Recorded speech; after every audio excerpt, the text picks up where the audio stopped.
joined by the pioneering dance dynamos behind Brighton's only conference dedicated to electronic dance music. Keeping the city's deep-rooted club culture alive, please welcome from the Brighton Music Conference, Billy Ellie and Elisa Levian.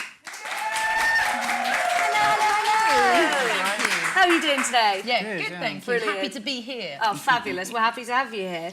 So, Brighton's Music Conference is in its 5th year now. And we just wanted you to tell the audience what it's kind of all about and how it actually came about in the first place. I'll let you take that one, Billy.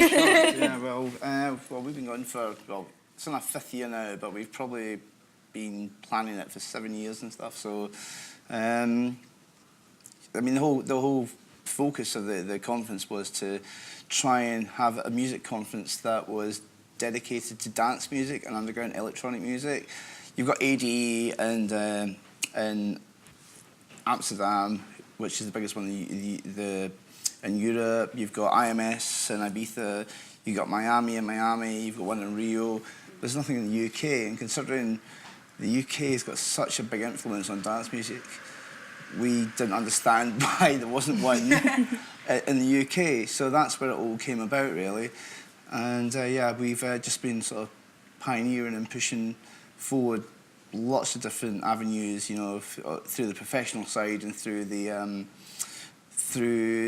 kids and the students who want to come up and get involved with that side of things. So that's kind of where it came from. I mean, I know you've got some really great talks actually going on.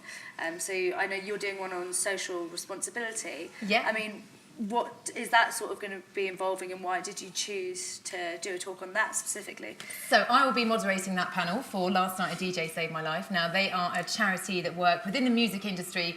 Basically, they get the help of loads of great artists to make sure that the artists are putting back into the community, into the wider community. So at the moment, we've got Eats Everything, who's working on a huge project to help get clean water to children that are without clean water, you know, and in different countries. And he, on New Year's Eve, wasn't it, he donated all of his fee? Yeah, the whole lot of his fee. Actually, him and Fabric done the same thing for them, yeah. Yeah, so it's really important that artists are just putting something back rather than just posting rhetoric on Facebook.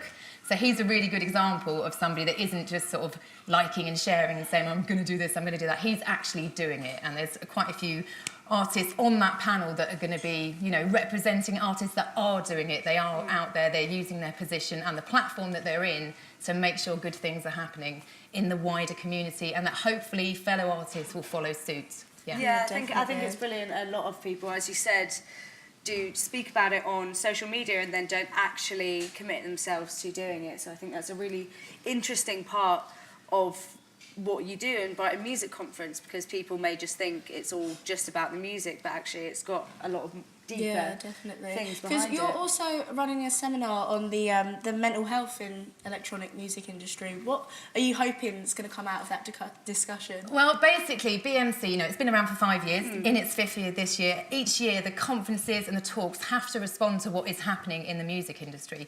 Recently, there's been loads of research on mental health and the mental health of DJs. Artists at ADE in 2017, they premiered 2 kind of documentary movies that focus on that. So there was Avicii's True Stories. Yeah, have you heard of that? Yeah. Okay, so Avicii is like a really young, rising young electronic music artist. He got famous really, really quickly, accelerated, and then that follows his journey of basically making a decision to pull back and concentrate on his mental health, because it was having a huge effect on him. And then there's Slave to the Rhythm also, which features loads of really huge artists, doesn't it? Yeah, I mean, that's actually made by Pioneer DJ.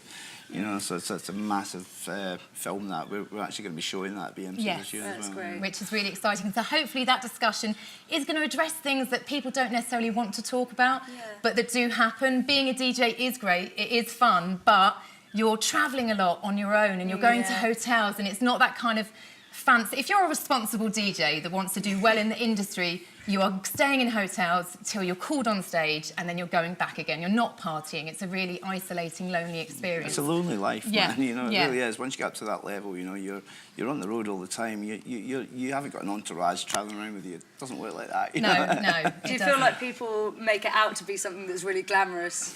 whereas actually it's Yeah, of course probably they a lot do, more but stressful. it can be quite stressful for particular artists, especially if they've got kids or they're married and they're having to be separated from that dynamic. Yeah, it's a lot of responsibility as well to be on it and to be at the front of a stage and making sure everybody's having a good time. Yeah. There is pressure with it.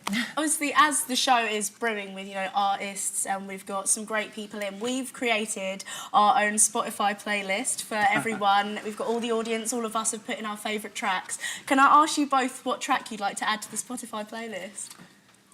I think I'd like to put, well, my famous track of all time is Massive Attack on the Symphony. Fabulous. No, I love that song one, so much. And mine is, now I'm probably going to mispronounce this, it's Norican Soul with Jocelyn Brown. It's all right, I feel it. Gorgeous. Uplifting.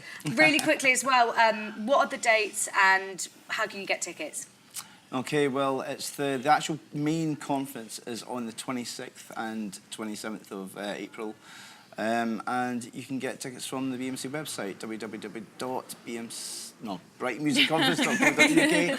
And it's really important that as many, young people, students come along and get a feel for it, because it really is a conference for everybody from kind of amateur, enthusiast to professional. And it's great to network. Yeah, that's great. Absolutely well, thank you so much for coming in and having a you. little bit of a chat with us.